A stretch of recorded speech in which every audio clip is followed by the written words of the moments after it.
It's been exactly 1 month since the tragic assassination of Charlie Kirk, and so many questions still remain. The biggest of which, was his death an act of a deranged lone gunman, or perhaps a dark conspiracy to eliminate one of the most influential political operators in America? And one of the keys to finding that answer is this man, George Zinn.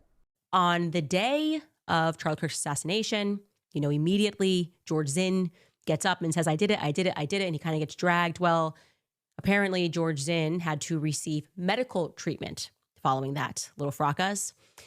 And he told multiple nurses and doctors that he did it because he was being paid to do it. He said he had not been paid yet, but he was going to receive payment. He didn't know from who. That's interesting.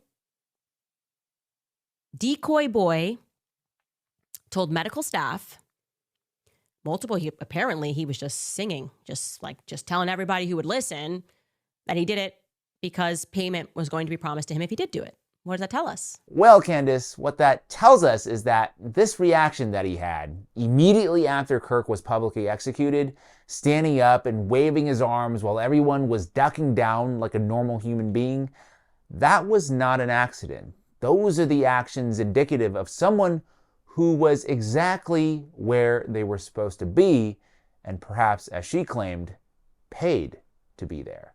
The mainstream media has already confirmed part of the story here for us. Quote, a 71-year-old man who was briefly detained moments after the assassination of Charlie Kirk tried to help the suspected gunman escape by faking a confession, authorities say. Utah County Sheriff Michael Smith said George Zinn admitted to the police that he had yelled that he was the shooter to allow the actual suspect to flee. Why would he do something like that? Did someone pay him like Candace is claiming? And if so, who? And just as we started asking those kinds of questions, all of a sudden we hear that George Zinn was charged with possessing child porn. It's almost as if they didn't want us to ask any more questions about him, right? He's a creep, he's a weirdo, stop talking about him, there's nothing more to see here, let's move on. Grok, this is very interesting, even found, quote, circumstantial evidence that George Zinn's historical online footprint, particularly older clips and articles tying him to events like 9/11 and political campaigns, was made harder to access in the days immediately following Charlie Kirk's assassination on September 10th, 2025.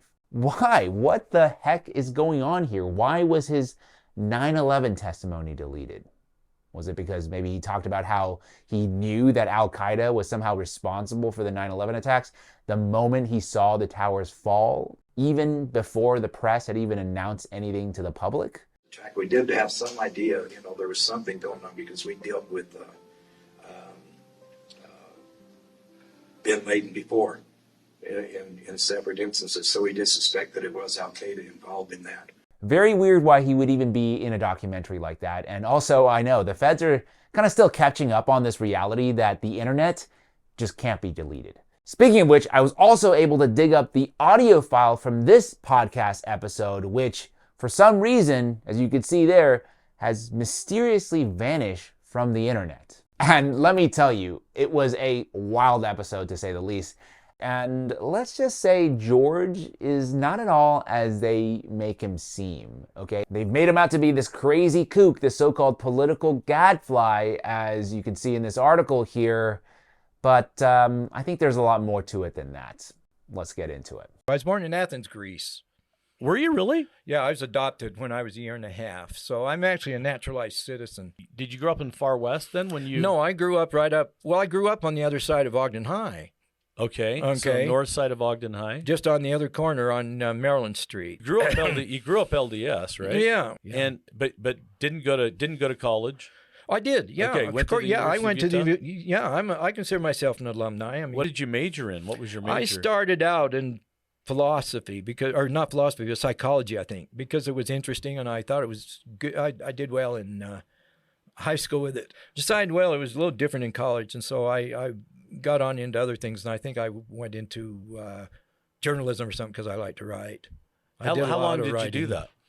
I was in there in college? I was in there for a couple of years, and it was a little bit too stressful for me, and I just everybody wanted to plug all this information into my head, and college just wasn't for me. So I took in maybe 2 years and then decided, well.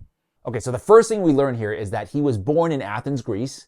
Just an interesting detail. I don't know if there's anything to make from that. But then he was adopted by Mormon parents and grew up across the street from Ogden High School in Utah. He was also a member of the LDS Church, and then he went to college in Utah for several years and then dropped out. Well, here's something interesting. FBI, CIA, NSA, BYU. Members of the Church of Jesus Christ of Latter-day Saints have long been rumored to be special targets for recruitment in government intelligence and security agencies. I'm sure a lot of you already know that. A 1981 Associated Press news story reported, quote, the CIA does some of its most successful recruiting in predominantly LDS Utah. Then a 2017 book called The FBI and Religion dedicates a full chapter to the connection, calling church members, quote, a natural recruiting ground for agents. And Tracy Walder, a former CIA officer and FBI special agent and author of The Unexpected Spy, said that the rumor was so common internally that by the time she worked for the government, it had become, quote, a running joke that Mormons are what the agency wanted in their recruitment. Here is a CIA document that I found substantiating some of those claims. Okay, in the document it says, Office of Personnel Representatives travel to BYU, Brigham Young University, to recruit and meet with senior officials of the Mormon Church to discuss agency recruitment of church members. Let's keep going to see what George divulges in this now deleted podcast. Did you go on a mission? Yeah, I went to Virginia. Mm-hmm. Virginia? Yeah. What mission in Virginia? Virginia Roanoke mission at the time. Really? Mission in Virginia. I wonder what else is in Virginia. Anyway, I'm sure that location was a coincidence yet again. Also, another fact, the CIA has been known historically to recruit from missionaries, which they say has received some pushback from LDS Church in more recent years. I guess they really didn't appreciate the CIA coming in and infiltrating their community, but that's another story there. For our purposes, in terms of George Zinn, we now have 2 points of possible intelligence recruitment: his time in college and also his years as a missionary. Okay, we obviously don't have documents like, oh, look right here, George Zinn, member of the CIA. But what I will say is that, boy, has he really been everywhere. But you've been but I'd go to anyway. every national convention. I've been to at least 10. But I couldn't, it's interesting. I usually could get into most of the... I could talk one of the delegates into a credential, and they'd let me in. You've been on the floor of more conventions than most Republicans will in their lifetime. Oh yeah. Who's the most famous person you've got on your? Now that's a interesting question. Okay, I got a lot of interesting people. Okay. I had to go to do my thing in the men's room. Yeah. Okay. And I thought, well, and I go in and there's Dan Quell in the urinal next to me. I go, holy smokes, here's the vice president. And I thought, well, why wouldn't Secret Service block that thing? I thought, wouldn't that be interesting that they let people walk right in? So you walked through the Capitol, paid your respects to Ronald Reagan when he was laying in state. Yeah, and they had everything roped off for security reasons. You could only get so far because of everybody walking through that were VIPs and. Right. We were sitting next to the cathedral the whole time, and when they came out, I bumped into Henry Kissinger. No kidding. I says, I bumped into Al Gore. Wow, I'm like a kid in a candy store. Here I am bumping into all these guys. What president did you meet?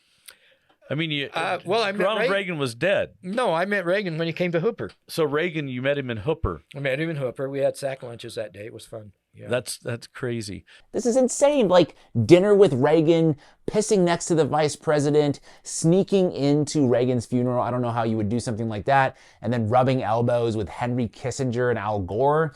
That is something. I mean, I know George Zinn said, he was like, I'm really good at talking my way into these kinds of events, but I don't know.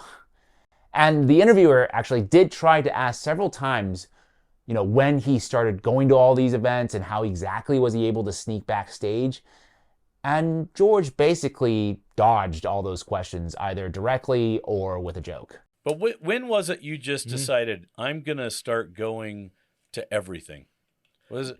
I don't Was know, it- when my mom kicked me out of the house and wouldn't let me in, you know? So mom. No, that's a joke. That's a joke. You got to know that I'm, I mean, huh? I don't answer questions. I just lollygag around. well, the so room. Right? Am I the only one who thinks he's hiding something? You know, it was because my mom kicked me out. That's why I went to all these things. Like, what is that all about? Am I crazy? You know, you tell me if I am, because just looking at all the evidence, it's much more likely than not that he's an asset, right? Shoot me, I did it. Shoot me, I did it. And he also was he was on the scene for 9/11, and he called in a bomb threat to not the Boston, but one of the other marathons. He's like clearly an agent. Like, that's a spy. The reason why a dude of any nationality would show up at a whole bunch of major world events like that is because they're a part of organizations that orchestrate world events called intelligence agencies. Like, that's a fucking spy. He's an effing spy, says Ian Carroll. And once again, when we look at the preponderance of evidence, which is a lot, but obviously nothing like, once again, yes, George Zinn is on the CIA payroll, but the more likely than not conclusion is that either he knowingly or unknowingly has become and been utilized as an intelligence asset. You know, you don't just get to call in a fake bomb threat at a major marathon event and get off scot-free and go back to live your normal life. No, somebody on the inside is looking out for you.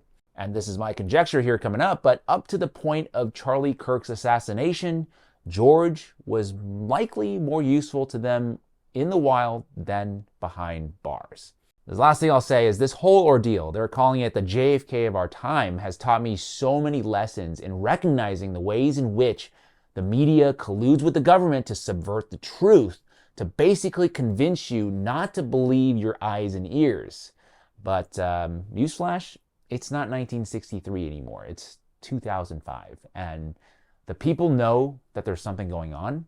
We may not know 100% right now, but you better believe we're coming after the truth, and it will come out one day. That is it for me this week. Let me know what your thoughts are. Was George Zinn paid to be a decoy on the day that Charlie was shot? And if so, by who? Sound off in the comment section below. And if you want to support my journalism, please take a second to like this video, share it with as many people as you can, subscribe to the channel, hit that notification bell. It really helps us out in the algorithm. As always, I appreciate your time and see you in the next one. I see this operation that we're sending like 5 soldiers to the Missionary Training Center in Provo, Utah, and then to the Language Training Center to learn to speak a language. And then we're sending them into the field as Mormon missionaries to spy on the populace, to also establish relationships with church members there that could support clandestine and covert military operations.